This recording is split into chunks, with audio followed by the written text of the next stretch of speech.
Transformers Prime is a Transformers show with a heavy focus on magical artifacts or powerful scientific weapons. Relic hunting takes up a large portion of the show, with the first one being found in episode 10 of the first season.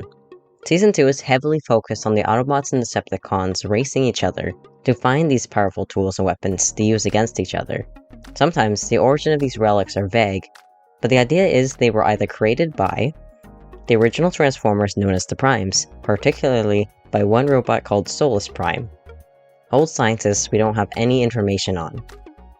So today I'm going to go through the relics we saw on the show as well as the ones from the Transformers Prime books you may not know about. These relics may appear in other Transformers shows and comics, but those stories are separate and not connected to the specific story of this universe. Some honorable mentions include the ground bridges, which are frequently used portals in the show that teleport the characters all over the local planet.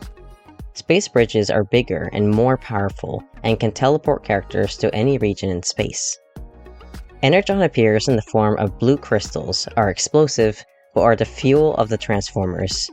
However, Dark Energon has very mystical powers.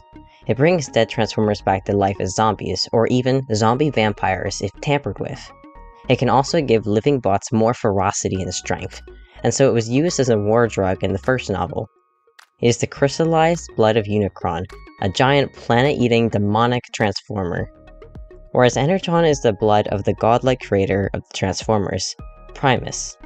Red Energon is a rare red crystal that gives Transformers hyperspeed and perception.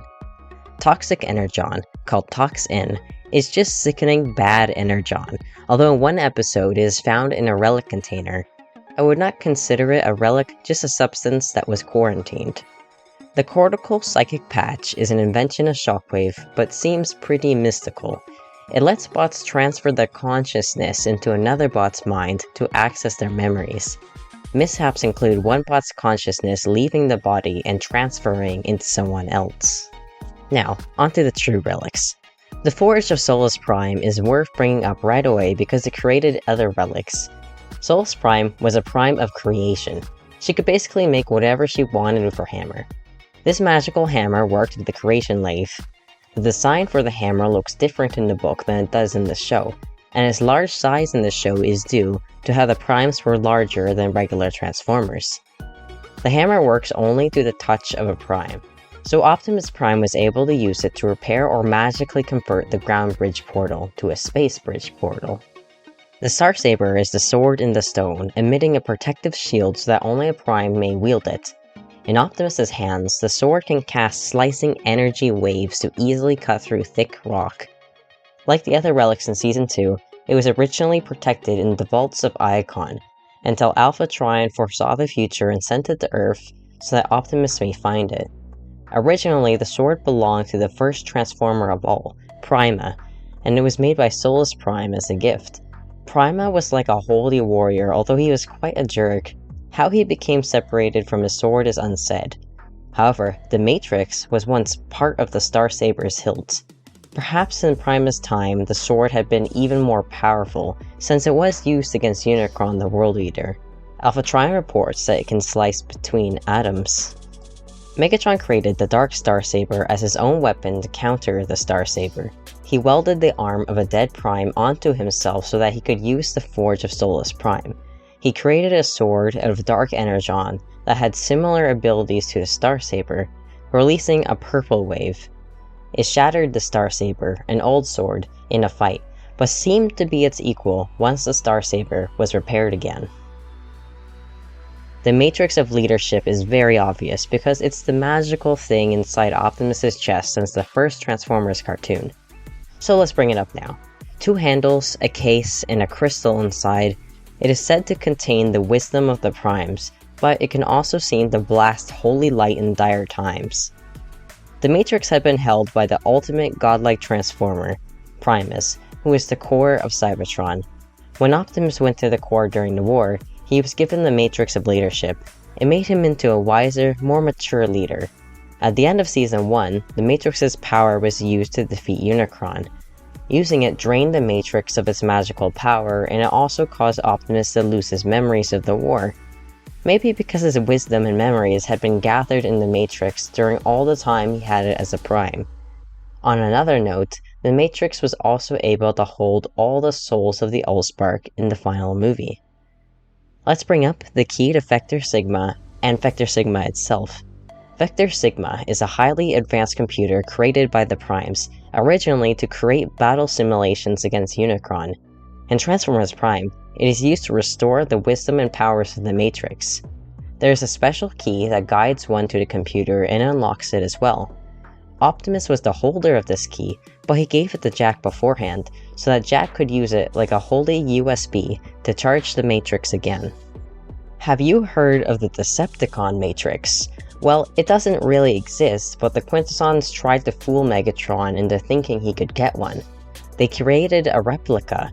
It was red, and it tampered with Optimus's Matrix to the point that he could not follow its guidance anymore. It did have a unique power though. When Megatron grabbed it and shoved it into his chest, it gave him Sharkticon armor and full control over the Sharkticon army. The Blades of Time is the relic of the second Prime, Vector Prime. It doesn't look like blades, but a puzzle whose pieces can fit together in different ways. Depending on how the puzzle is put together, it opens different dimensions. Vector Prime used the relic to travel through dimensions or create pocket ones.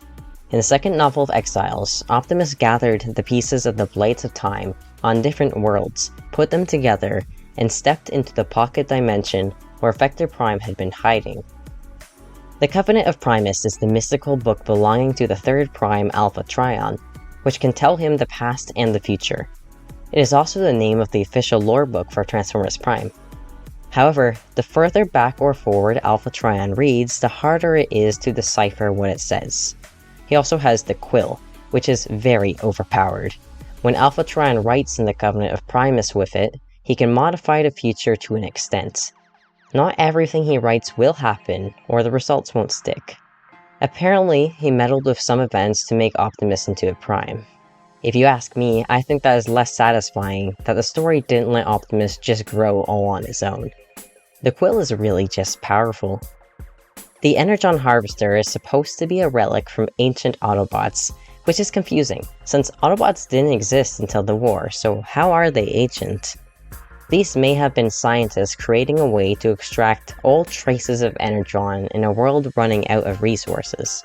That's what it does, it sucks up Energon. In enemy hands, it can be used to pull the blood out of a bot's body instead of fuel from the ground.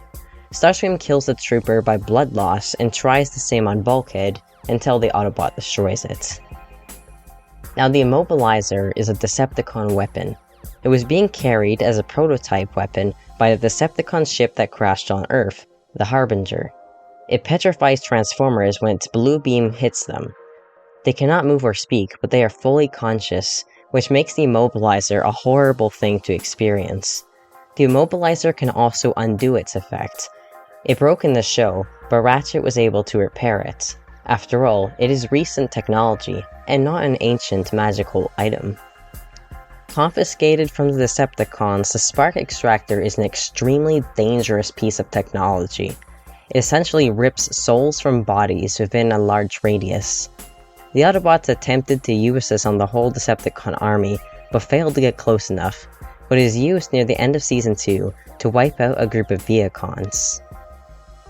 The Polarity Gauntlet was created to attract or repel metallic things, so works well on enemy robots. When it is fought over in Season 1, we learn that it can hilariously keep bots magnetized and even stuck together. After the Autobots confiscate it, it is rarely used for the rest of the show. Let's go back to the ancient mystical relics from the books. The Chimera Stone belonged to Micronus Prime, the 5th Prime. Micronus was an energy catalyst and he concentrated his power through the Chimera Stone to pass it on to his fellow Primes. He often passed on some of his energy to Solus Prime while she was making her creations. He was also able to absorb the energy of others onto himself, though he never used it maliciously. Perhaps it could have been used that way. It allowed him to mimic the powers of the other Primes, for example, turning beastly after channeling Onyx Prime. The lenses were the relic of the 6th Prime Alchemist. They were attached to his eyes, so no one else would have been able to use them. Apparently, they increased his perceptiveness. He could see the other side to any story. No more is said about them or how they work. The Enigma of Combination was the relic of the 7th Prime, Nexus. Nexus was the Combiner Prime who could break himself into 5 bots. His power seems to come from his relic, and both he and the relic are constantly switching forms. The appearance of the Enigma of Combination cannot be described because it would look like jewelry, a body part, a weapon, and more. It is unknown if this Enigma of Combination has the same powers as it does in other Transformers shows, turning a group of bots into a combiner. This relic may be able to do that, or it only works for Nexus Prime. Onyx Prime, the 8th Prime, has the Triptych Mask. It had 3 faces, each with a particular ability. The top one, Farsight, opened visions into other places and times. The second one, Predator, gave him insight into any creature so that he could hunt it flawlessly. The third, Mornsong, shows spirits such as a spark and the hidden realm of death. Onyx Prime is also able to travel in spirit across time or space to see aliens, share visions with them, and learn from them. We know about T-Cogs, transformation cogs, from the show. They are an organ that somehow lets a Transformer change shape and scan new forms to turn into. But there was the transformation cog, the original one that belonged to the 9th Prime Amalgamus. Back then, only Amalgamus transformed out of all the primes. The T-Cogs of all current Transformers are based on his transformation cog, but are weaker versions of it. The fate of Amalgamus Prime is unknown, but his transformation cog was found in space by a group of Transformers colonists, the Neutronians. They gained the powers of infinite transformation and combination, though they are finding it harder to preserve their sense of self as they continuously change form and combine with others. Quintus Prime, the 10th Prime, created the Quintesson race with the Emberstone. It seeds life and can be used to start evolution on empty worlds. Liege Maximo, the 11th Prime, had the Liegian Darts, darts full of toxins that can mess with a bot's mind. He never uses them in any scene of the story, instead using his sly words to trick others. The infamous Requiem Blaster was created by Solus Prime for Megatronus, the 12th Prime, to use against Unicron. This ultra-powerful gun that can incinerate mountains draws powers from suns and black holes. As Megatronus was the most like Unicron among the Primes wanted him to give it up after they defeated Unicron. He especially took offense because when Solus had gifted him the weapon, he had been happy to be trusted. The more Megatronus was treated as though he were evil, the more hostile he became. In a fight with Solus, Megatronus accidentally shot her with the blaster and killed her. After Megatronus exiles himself, the Requiem Blaster is found in the 2nd Transformers Prime novel. It was the core holding together Junkion with his gravitational field. Megatron tried to attach the Requiem Blaster to the Nemesis, but it was unusable because it overheated and threatened to damage the ship. The 13th Prime had no relics. With the Primes concluded, let's return to the show. Data cylinders may not be considered relics, but they are definitely advanced technology. They stored Cybertronian knowledge as living energy, whatever that means. If an alien tries to access the information, the data will beam itself away. If the data beams into a bot's head, they will gain all the knowledge from the cylinder, but at the cost of the data taking over their brain and deleting their memories. This happens with Bulkhead in Transformers Prime and Grimlock in Robots in Disguise 2015. The force field generator is short-lived and wielded by knockouts. It is unknown who created it, same as the data cylinders. It was one of the relics from the Vaults of Icon sent to Earth by Alpha Trion. Found by the Decepticons, they use its force field to push back the Autobots. It gets destroyed by Bulkhead and never used again. If you think about it, Bulkhead destroyed the most relics in the show out of anyone. The Apex armor may have been created by Solus Prime, but we have contradicting information. But this armor is invincible, and whoever wears it cannot be damaged. Once pressed in the center, armor comes out and wraps around a character, adjusting to their size. There may be controls within the suit to pilot its movements. This armor is worn by Starscream, RC, and Miko the Human within the show. When worn by a human, Decepticons can do nothing to harm them, as the human beats them and throws them around. Another relic sent to Earth was the Phase Shifter. However, more than one is implied to exist when Starscream exclaims, "A phase shifter?" The Phase Shifter allows the wearer to phase through any object of their choice, letting them walk on the ground unless they choose to go through it. Smokescreen takes ownership of the relic in the show, using it to sneak around and steal relics back from the Decepticons. The Phase Shifter can defeat the Apex armor because it can boot the wearer out from the invincible suit. The Resonance Blaster makes Soundwave true to his name. Created by Decepticons, the weapon was confiscated by Autobots then sent to Earth. Found by Soundwave, he uses it to defeat Wheeljack with agonizing sound waves. Soundwave keeps the weapon for himself, and Knockout has to ask to borrow it in another episode. Knockout attacks RC and Bumblebee, and the sound waves are so powerful they can crack metal armor or throw bots off their feet. After this episode, the relic is never used again for some reason. We might assume that Soundwave kept it for himself. That is almost it for the relics hunted down by the Autobots and Decepticons on Earth. The last things they uncover are 4 identical keys called the Omega Keys. When put together, the keys reveal a map to the Omega Lock. All 4 keys are needed to insert into an ultra-powerful magical machine. It can repair damaged buildings to be like new. It can also cyberform, creating metal structures of one's will. Megatron uses the Omega Keys and the lock to blast a giant tower onto Earth. He intended to use the Omega Lock to cover Earth in metal, killing all life. But Optimus stops him by destroying it. This saddens the Autobots because the lock could have been used to repair their planet. Later in Season 3, the Decepticons actually learned how to construct their own Omega Lock. Once again, Megatron prepares to destroy all life on Earth. This time, he is stopped and the Autobots gain control of the Omega Lock. They use its powers to repair their creator Primus. This revives their planet, allowing it to create Energon once again. However, with Shockwave gone, the Autobots cannot provide more fuel for the Omega Lock to function. It cannot be used to heal anymore. Other keys that appeared were the code keys, one being the key of power and the other the key of justice. In the video game War for Cybertron, they were confusingly one key called the Omega Key. The Decepticons needed these keys to unlock the Plasma Energy Chamber, which they wanted control of to force Cybertron to make Dark Energon. However, the keys woke Omega Supreme, guardian of Cybertron's most important artifacts. The Decepticons were forced to fight him and take him down. The container for the Allspark itself is an artifact. How it was created and what it is made of is unknown, but it can hold the millions of Transformers' souls. It is apparently indestructible. During the war, Optimus used the container to launch the Allspark out into space so that it could never be controlled or damaged by Megatron. In the final movie, Optimus goes into space to retrieve it and bring it home now that the planet is healthy enough to hold the Allspark again.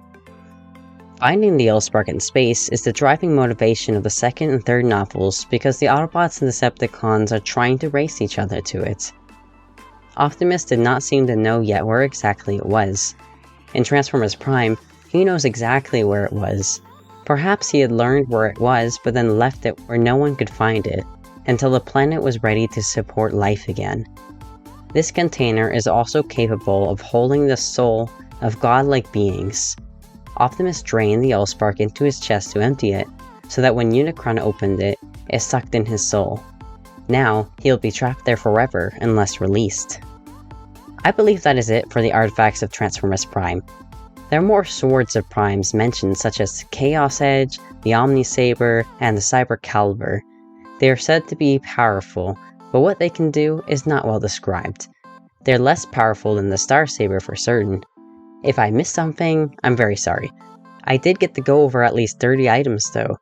Now of course other relics have been created for different Transformers stories, but that doesn't mean they are in Transformers Prime's universe. So that would be why I didn't talk about them here. Thanks for watching, I hope you learned a lot of new lore today.